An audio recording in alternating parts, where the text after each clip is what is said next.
21 June ಅಂದರೆ ಇವತ್ತು ರೀನೀಟ್ exam ಬರ್ಕೊ ಬಂದಿದ್ದಾರೆ ಸ್ಟೂಡೆಂಟ್ಸು.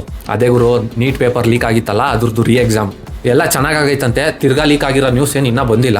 ಆದರೆ ಈ ವಿಡಿಯೋ ನೋಡ್ಕೊ ಬನ್ರಿ.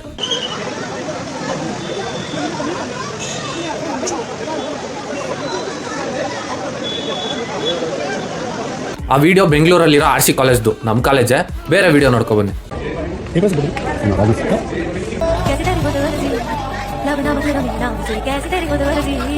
ಇದು ರಾಯ್ಪುರಲ್ಲಿ ನಡೆದಿರೋದು. ಇವರೆಲ್ಲ ಏನು ಕಳ್ತಿರೋದು ಅಂದ್ರೆ ಎಂಟ್ರಿ ಬಿಟ್ಟಿರಲ್ಲ ಎಕ್ಸಾಮ್ ಬರೆಯಕ್ಕೆ. ಯಾಕೆ 2 ನಿಮಿಷ ಲೇಟ್ ಆಗೋಗಿರ್ತಾರೆ. ರೂಲ್ಸ್ ಇದೆ, ಆ ಒಂದು ಸ್ಪೆಸಿಫಿಕ್ ಟೈಮ್ ಆದ್ಮೇಲೆ ಎಂಟ್ರಿ ಬಿಡಲ್ಲ ಅಂತ. ಆ ರೀಲ್ಗಳಿಗೆ ಈ ಕಮೆಂಟ್ಸ್ ನೋಡ್ರಿ. Lack of discipline. ಅಷ್ಟು ಬರಿಬೇಕು ಅಂದಿದ್ರೆ 10 ನಿಮಿಷ ಜಲ್ದಿ ಹೋಗ್ಬೇಕಿತ್ತು.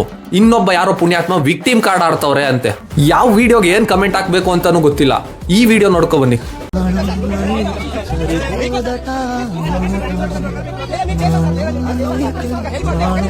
ಪಾಪ ಒಂದು ಸ್ಟೂಡೆಂಟ್ ಅವ್ರ ಅಪ್ಪನ ಬಾಧೆ ಅದು. ರೂಲ್ಸ್ ಪ್ರಕಾರ ಎಂಟ್ರಿ ಕೊಡಬಾರ್ದು, ಅವ್ರನ್ನ ಆಚೆನೆ ಇಡಬೇಕು. ಆದ್ರೆ ಈ ಸತಿ ನಡೆದಿರೋದು ಹಂಗಲ್ಲ. ಅವರು ಒಂದು ಅಟೆಂಪ್ಟ್ ನ ಕೊಟ್ಬಿಟ್ಟು ಬಂದವ್ರೆ, ಅದನ್ನ ಲೀಕ್ ಆಗಕ್ ಬಿಟ್ಟಿರೋದು ನೀವು. ಸ್ವಲ್ಪ ಆದ್ರೂ ಮನುಷ್ಯತ್ವ ಅನ್ನೋದು ಇರಲೇಬೇಕು. ಯಾಕೆಂದ್ರೆ ನಾವು ಮಾಡಿರೋ ತಪ್ಪಿಗೆ ಹುಡುಗರು ಇನ್ನೊಂದ್ಸತಿ ನೀಟ್ ಎಕ್ಸಾಮ್ ಬರೆಯಕ್ ಬಂದಿದ್ದಾರೆ. ಎಷ್ಟೋ ವರ್ಷ ಕಷ್ಟ ಬಿತ್ಕೊಂಡು ಅಲ್ಲಿ ಎಕ್ಸಾಮ್ ಬರೆಯಕ್ ಬಂದಿರ್ತಾರೆ. CET ಬರ್ದಿಲ್ಲ, ಬರೀ ನೀಟ್ ಕಾಯ್ಕೊಂಡಿದ್ದಾರೆ. ಏನ್ ಮಾಡ್ಬೇಕು ಅವರು? ಎಷ್ಟೊಂದ್ ಜನ ರೀನೀಟ್ ಬರೆಯಕ್ಕೆ ಧೈರ್ಯ ಇಲ್ದಿರ ಸೂಸೈಡ್ ಮಾಡ್ಕೊಂಡಿದ್ದಾರೆ. ಪರವಾಗಿಲ್ಲ ರೀನೀಟ್ ಆದ್ರೂ ಬರೀತೀನಿ, ಪಾಸ್ ಆಗ್ತೀನಿ ಅಂತ ಬಂದಿರೋರು. ಅವ್ರ ಫ್ಯೂಚರ್ 2 ನಿಮಿಷದಲ್ಲಿ ಡಿಸೈಡ್ ಮಾಡಕ್ ಆಗುತ್ತಾ? ಅಷ್ಟು ಲಾಯಕ್ಕಾದ್ರೂ ಇದ್ದೀರಾ? ಅವೆಲ್ಲ ಗೊತ್ತಿಲ್ಲ. ರೂಲ್ಸ್ ಅಂದ್ರೆ ರೂಲ್ಸ್, ನಾವು ಅದನ್ನೇ ಫಾಲೋ ಮಾಡೋದು. ನೀಟು ಲೀಕ್ ಮಾಡಕ್ ಬಿಟ್ಟಾಗ ನೆಕ್ಕಕ್ ಹೋಗಿತ್ತೇನಪ್ಪ ಬುದ್ಧಿ. ನನ್ನ ಪ್ರಕಾರ ಅವ್ರಿಗೆ ಎಕ್ಸಾಮ್ಗೆ ಒಂದು ಚಾನ್ಸ್ ಬಿಡಬೇಕಿತ್ತು. ನಿಮ್ಮ ಒಪಿನಿಯನ್ಸ್ನ ಕಮೆಂಟ್ಸಲ್ಲಿ ತಿಳಿಸಿ, ಮಾತಾಡೋಣ.